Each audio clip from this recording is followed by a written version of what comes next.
Puji Tuhan, haleluya. Haleluya. Wis, masih semangat, amin. Puji Tuhan, kembali lagi kita berkumpul di tempat ini dengan tujuan kita adalah untuk menyenangkan hati Tuhan lewat pujian kita, lewat penyembahan kita kepada Tuhan, amin. Dan kita pada pemuda remaja yang ada, biar kita tetap bersyukur apa yang kita ada sampai saat ini, bukan karena kekuatan kita, bukan karena kita masih muda, tapi semuanya karena anugerah Tuhan, amin. Puji Tuhan, pada saat sore yang indah ini, saya akan membagikan renungan firman Tuhan tentang bagaimana seorang pemuda remaja, bagaimana kita harus mencari Tuhan itu dengan sungguh-sungguh. Karena faedahnya ke depannya ada sungguh sangat nyata. Karena firman Tuhan mengatakan, apa yang kita tabur itu yang kita tuai. Ketika kita menabur dalam masa muda ini, kita menabur dengan hal-hal yang tidak menyenangkan hati Tuhan, yang ke depannya kita menuai seperti apa yang kita tabur, amin. Puji Tuhan, kita buka kitab kita yang terdapat dalam 2 Tawarik pasalnya yang ke-34 ayat yang pertama sampai ayat yang ke-7. 2 Tawarik pasalnya yang ke-34 ayat yang pertama sampai ayat yang ke-7. Mari sama-sama kita baca firman Tuhan. Ayat pertama dikatakan, Yosia berumur 8 tahun pada waktu ia menjadi raja, dan 31 tahun lamanya ia memerintah di Yerusalem. Ini bercerita tentang seorang raja yang muda. Nah, saya mau tanya, teman-teman sudah pernah mendengar cerita tentang Raja Yosia nggak? Sudah pernah belum? Laila udah pernah dengar belum tentang Raja Yosia?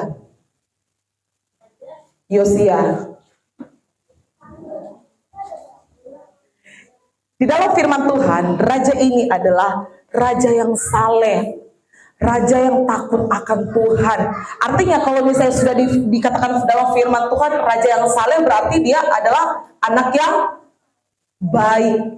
Seperti halnya kita tahu di dalam firman Tuhan tentang siapa orang saleh lagi di dalam firman Tuhan? Ayub. Berarti orang yang saleh berarti orang yang takut akan Tuhan. Nah, kita melihat ayat pertama. Yosia berumur 8 tahun pada waktu ia menjadi raja. Itu udah pemuda remaja atau masih anak-anak? Masih sangat anak-anak. Amin. Masih sangat anak-anak. Nah, kalau misalnya kita bercerita tentang diri kita dulu deh. Tentang diri kita sebagai anak-anak muda. Saya mau bertanya yang pertama. Ketika kita datang ke gereja, ketika kita datang ibadah, dan kemarin kita sudah melewati doa apa? 10 malam. Saya mau bertanya, apa yang kalian dapat ketika kita datang ke gereja? Mau tanya satu-satu apa gimana nih? Tanya satu-satu enggak? Apa yang kita dapat ketika kita datang ke gereja, ketika kita datang dalam kumpulan ibadah, dalam ibadah pemuda remaja? Dan itu yang pertama. Dan apa yang kita dapat ketika kita datang doa 10 malam? Apakah kita datang di gereja hanya untuk, oh saya datang, saya hadir? Ataukah hanya untuk menunjukkan bahwa saya adalah anak yang rajin? Atau karena ada kan masih pemuda remaja nih, masih yang fall in love-nya itu masih tinggi-tinggi banget. Apakah datang ke gereja itu karena untuk mengincar seseorang? Haleluya. Ada 3 hal. Atau yang keempat, kita datang ke gereja karena kita benar-benar untuk mencari Tuhan. Maka dari itu firman Tuhan pada hari ini temanya adalah pemuda remaja, mari sama-sama mencari Tuhan dengan sungguh-sungguh. Kita mulai dari Raja Yosia ini, dia adalah raja yang sangat muda dan banyak sekali pemuda-pemuda dan yang diangkat oleh Tuhan. Karena apa? Kesalehannya. Bukan hanya Raja Yosia, siapa lagi yang menjadi raja yang diangkat oleh Tuhan? Raja? Kuat dong suaranya, Jos. Irit kali suaramu loh. Raja siapa? Raja siapa? Daud. Siapa lagi? Yang diangkat bukan hanya menjadi raja, ada lagi seorang anak muda diangkat menjadi seorang hakim. Siapa lagi coba? Di sekolah minggu sering diceritain ini. Hakim siapa coba yang tercatat di firman Tuhan? Siapa? Salomo. Gideon. Siapa lagi?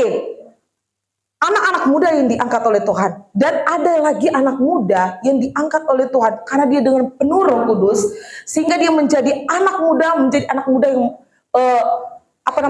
bisa dikatakan menjadi seorang martir. Siapa coba? Stefanus. 100 buat Bung Andre.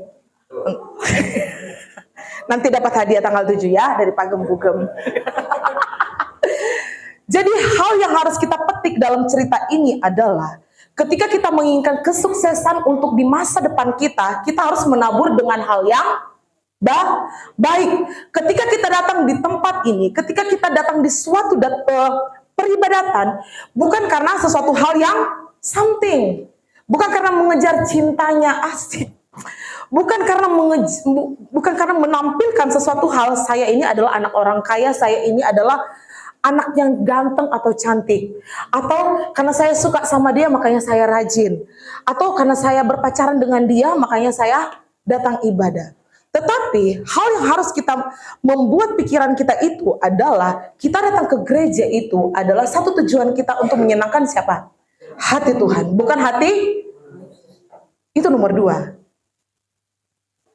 Hati Tuhan. Dan juga saya ingin percaya ketika kita datang di tempat ini, kita datang ke dalam satu hal yang positif. Artinya orang tua kita bangga nggak? JJ juga pasti, mamanya pasti bangga kan? JJ lagi nggak apa-apa karena kau paling juhul. Bangga kan? Mamanya kan? Bangga.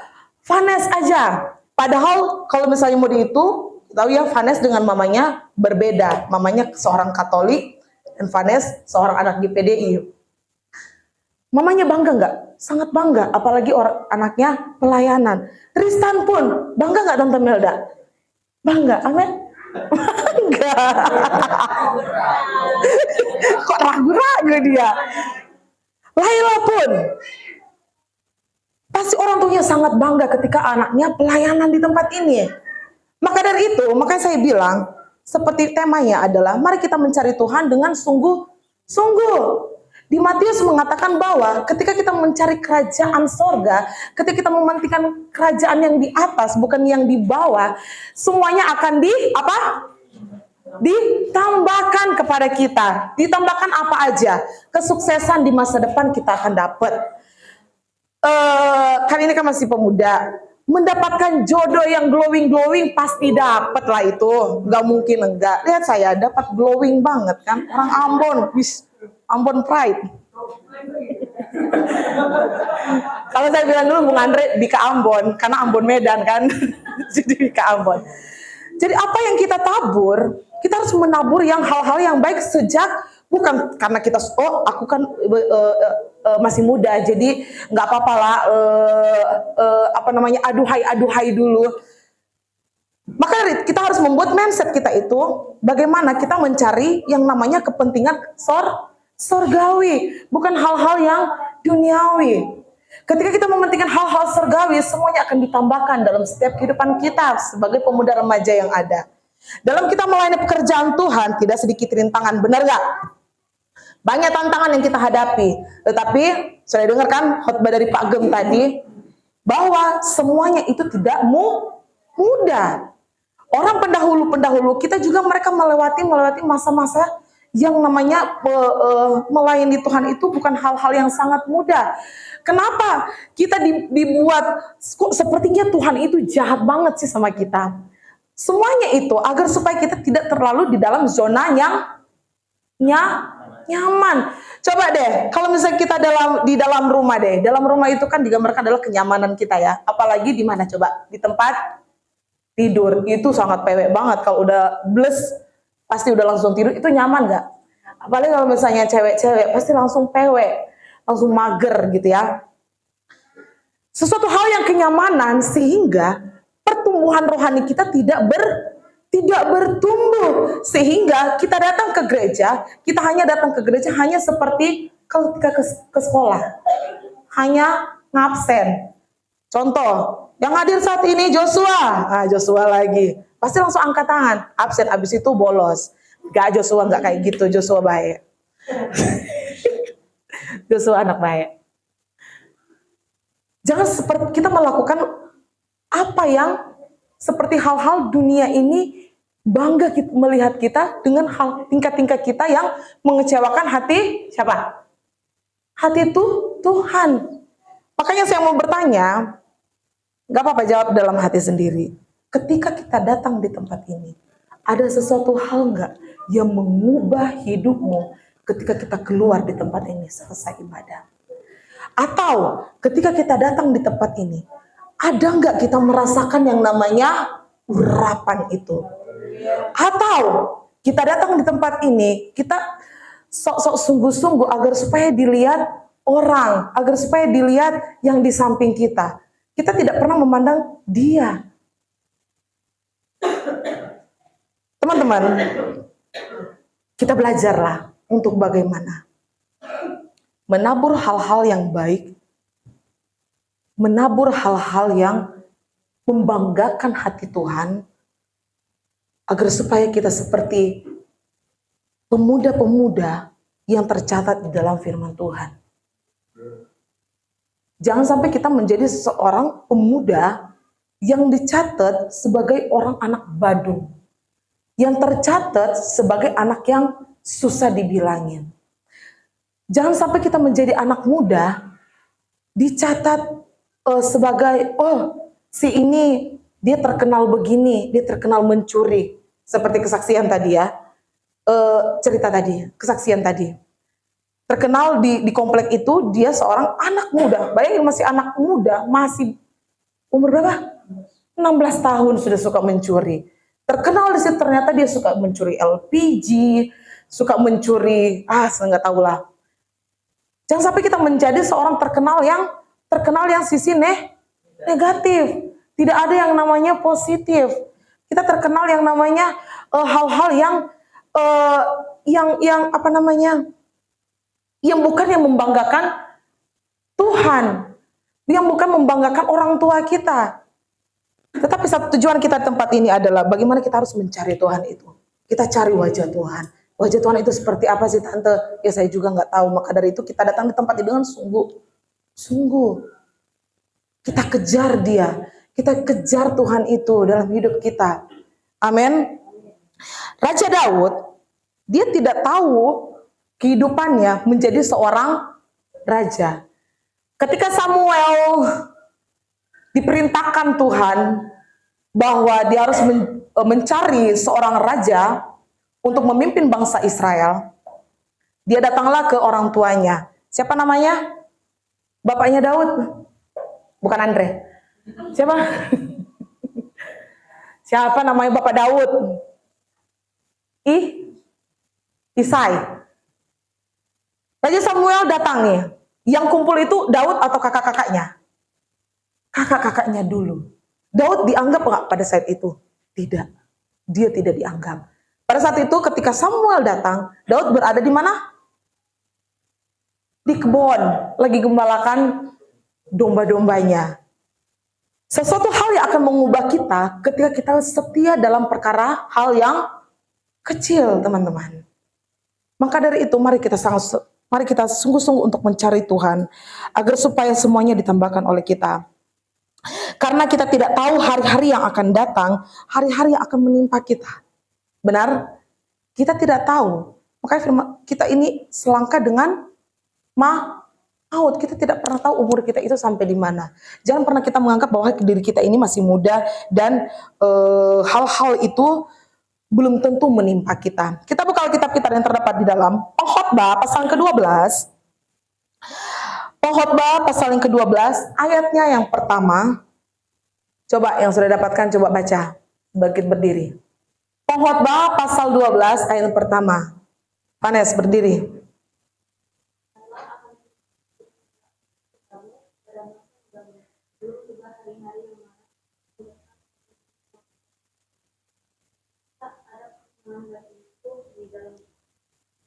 Ayat ini tegas atau keras? Dua-duanya, tegas dan keras. Mengingatkan kita, anak-anak muda, kita lihat. Kita harus mengingat pencipta kita siapa. Siapa pencipta kita? Jangan lupa lagi kalian.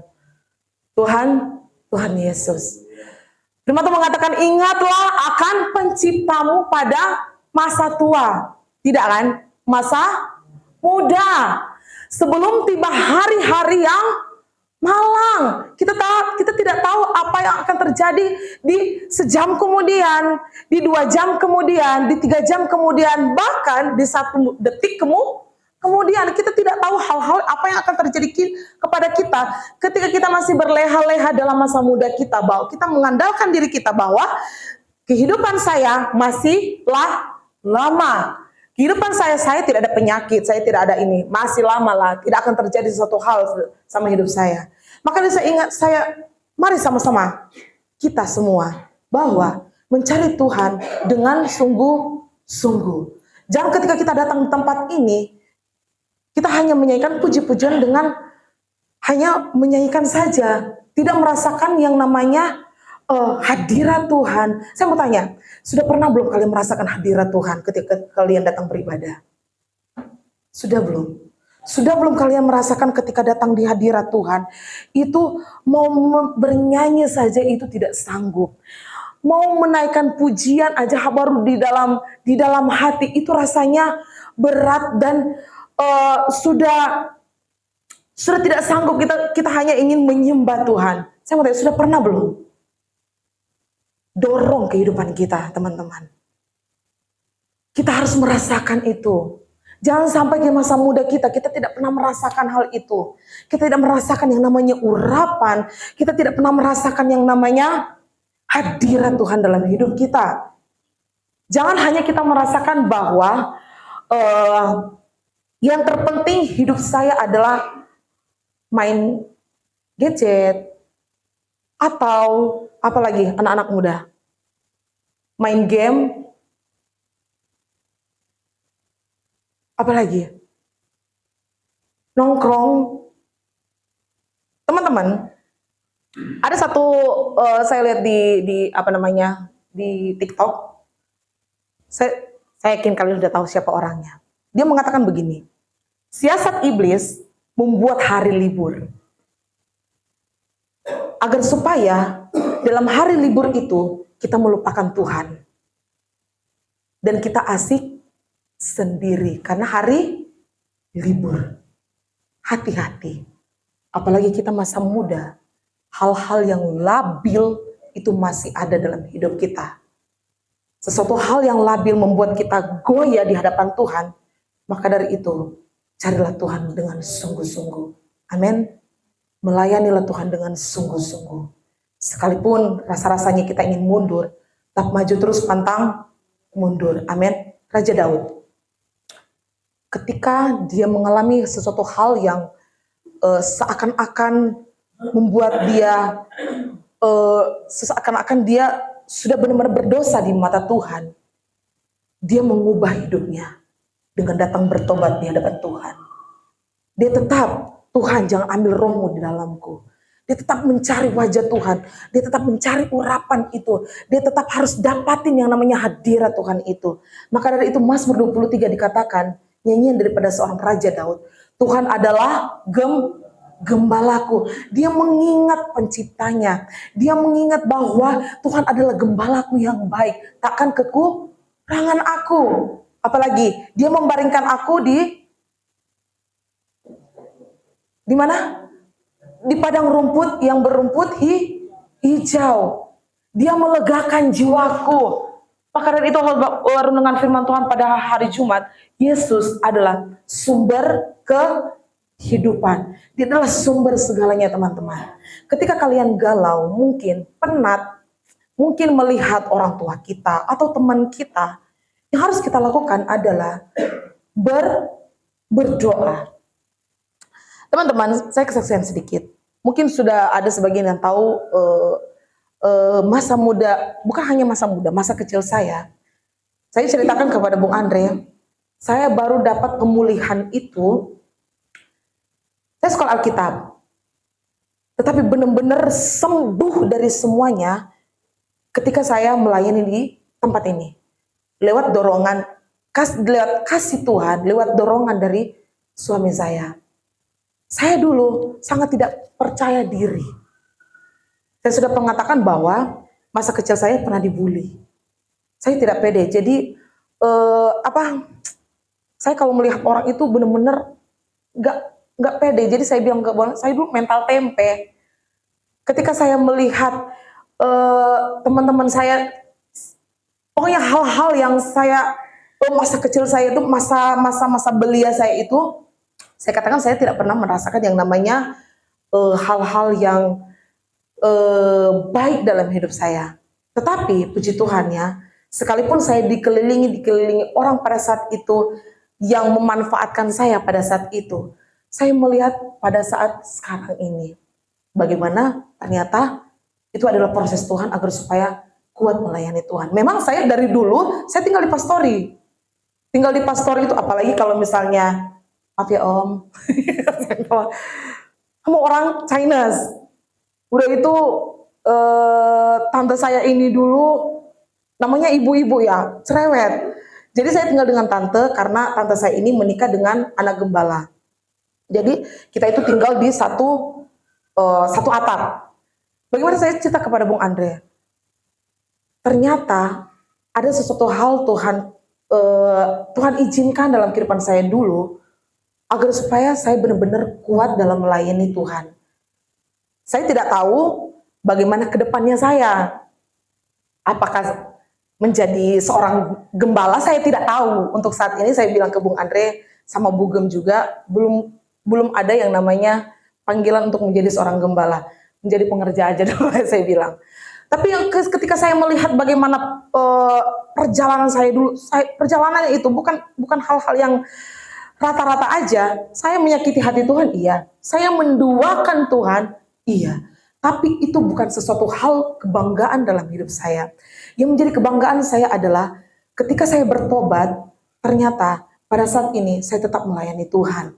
Sehingga ketika saya posting, kalau misalnya saya posting di WA, ada teman-teman saya seperti, sudah tahu kan, Kak Indah, ada lagi gembala saya yang dulu, bukan yang BSD, bro.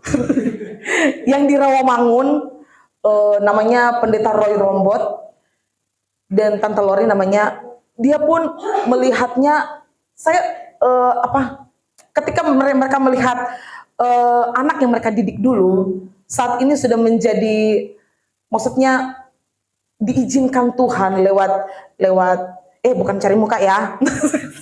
Memang maksudnya diizinkan Tuhan lewat gembala di tempat ini. Saya dulu tidak pede untuk melayani hari Minggu. Sampai pada saat itu Pak Gem bilang nanti Ses harus melayani mimbar di hari Minggu. Saya deg-degan pada saat itu. Mulut saya kan kadang-kadang kan asbun. Saya bilang sama Pak Gem, jangan dulu Pak Gem. Pak Gem bilang harus. Ternyata proses-proses itu bukan hanya habis di situ saja. Karena Tuhan tidak mau kita itu di dalam zona yang nyaman. Banyak hal-hal yang membuat Tuhan izinkan dalam hidup kita. Agar supaya kita tetap mengandalkan akan Tuhan. Bukan mengandalkan manusia. Makanya saya mendorong untuk kita semua tetap terus menjadi anak-anak Tuhan yang mencari Tuhan sungguh-sungguh. Bukan datang di tempat di gereja dengan sesuatu hal yang harus kita kejar karena dunia. Tetapi kita datang ke tempat ini, kita datang ke tempat ini untuk mengejar yang namanya hadirat Tuhan, yang namanya urapan itu. Jangan kita hanya menjadi penonton saja. Amin. Kita melihat, oh, kakak aku kalau berdoa kok bisa nangis, kok kakak pembina aku, kok berdoa kok merasakan berbeda, kok nangis-nangis. Teman-teman, di dalam Alkitab pun mengatakan bahwa dalam ratapan, ketika kita datang kita datang berdoa di hadapan Tuhan, harus ada yang namanya tangisan. Kita harus meratap. Seperti halnya khotbah dari Pak Gem pada saat itu, bahwa orang seberang saja ketika mereka melakukan suatu ritual, mereka pasti harus kesurupan karena kepercayaan mereka. Dan ketika kita datang ke tempat ini bukan sesuatu hal yang kesurupan, teman-teman. Tetapi itu adalah hadirat Tuhan yang membawa kita, yang merasakan bagaimana hadirat Tuhan itu benar-benar tanpa kita tidak bisa mengatakan betapa indahnya. Betapa kita merasakan jamahan kasih Tuhan menyentuh pikiran kita, menyentuh hati kita, sampai menusuk sampai ke semuanya. Sehingga kita benar-benar bukan hanya berlutut, sampai kita dibuat Tuhan untuk muka kita benar-benar harus merendah. Maka dari itu kita jangan datang di tempat ini hanya karena ya udah duduk aja. Jadi pas lagi kalau misalnya lagi nyanyi-nyanyi aku heboh. Pas lagi khotbah ya aku main handphone. Pas lagi khotbah ya udah aku main game. Pas lagi khotbah ya udah gitu aja. Dan kita pulang dengan tangan yang kosong. Tapi kan aku makan di gereja, itu hanya just money, teman-teman. Kita tidak merasakan yang namanya hal yang rohani. Semuanya menjadi sia-sia. Semuanya menjadi sia-sia kita datang ke tempat ini seperti halnya ketika kita menikmati musik di kafe. Benar nggak? Seperti halnya ketika kita datang ke tempat ini, kita joget-joget, kita nyanyi-nyanyi, seperti halnya kita menikmati musik-musik yang di mana? Diskotik. Menjadi kebanggaan nggak itu? Tidak. Jadi teman-teman, mari kita mendorong, melatih hidup kita. Kita merasakan yang namanya jamahan Tuhan. Amin. Aku datang ke gereja tapi aku nggak rasain karena engkau tidak berdoa sungguh-sungguh. Aku datang di gereja tapi kok aku nggak dapat yang namanya urapan, aku nggak bisa nangis. Karena kembali lagi karena engkau tidak sungguh-sungguh. Datang berdoa hanya untuk lihat-lihat orang. Datang berdoa 10 malam hanya untuk lihat-lihat, duduk di pojok. Datang di gereja hanya untuk duduk saja, tidak mau menikmati yang namanya hadirat itu, tidak mau melatih diri kita agar supaya kehidupan kita benar-benar menjadi hal-hal yang menyukai hati Tuhan. Ketika kita datang di tempat ini, bukannya hal kita mau mencari Tuhan, tetapi kita hanya menjadi orang yang fashion show. Saya ingatkan lagi, firman Tuhan mengingatkan kita bahwa kan sekarang kan gadget kita kan sudah pintar. Coba kalian ketik, tabur tuai, baca. Apa yang kita tabur, itulah yang akan kita tuai, teman-teman. Kalau kita tidak kuat, banyak di luar sana, langsung anak-anak melampiaskan kehidupannya dengan, apa coba? Narkoboy. Melampiaskan kehidupan dia dengan sesuatu hal yang merugikan diri dia sendiri. Karena apa? Dia tidak kuat. Yang menguatkan kehidupan kita, teman-teman, adalah firman Tuhan. Roh Kudus itu yang menguatkan hidup kita. Yang membuat diri kita ini mau terbawa arus dalam kehidupan, itu adalah kesenangan daripada iblis. Iblis itu kalau ke neraka dia tidak mau sendiri, nggak mau dia egois dia. Dia mau membawa pasukannya lah. Dia mau seperti halnya kita menyatakan bahwa diri kita ini adalah tentara surgawi. Kita adalah laskar Kristus. Begitu juga sang iblis. Dia juga ingin membawa teman-teman. Maka dari itu, mari sama-sama kita mencari Tuhan dengan sungguh-sungguh. Amin. Teman-teman, kejarlah hadirat Tuhan itu. Urapan itu. Ketika kalian belum merasakan yang namanya kayak gimana sih urapan. Yang semuanya itu diri kamu sendiri yang ngatur. Bagaimana kamu sungguh-sungguh datang kepada Tuhan. Bagaimana kamu sungguh-sungguh datang beribadah kepada Tuhan. Bagaimana ketika kita datang di Jumat doa, kita mempergunakan kehidupan kita, mata kita untuk berdoa kepada Tuhan. Mencari yang namanya wajahnya Tuhan. Mencari, maka firman Tuhan, carilah Tuhan maka kamu akan hidup. Saya mendorong untuk kita semua, teman-teman, pemuda remaja yang ada. Carilah Tuhan. Semasi kita masih diberikan kesempatan oleh Tuhan, kita harus raih hadirat Tuhan itu. Amin. Kita harus raih urapan itu. Kita harus raih yang namanya urapan jamahan kasih Tuhan itu yang menjamah hati kita, yang menjamah kehidupan kita, sehingga kehidupan kita bukan stuck di situ saja, tetapi ada yang namanya perubahan. Amin. Amin. Amin. Haleluya. Sama-sama kita belajar. Amin. Mari kita semua bangkit berdiri.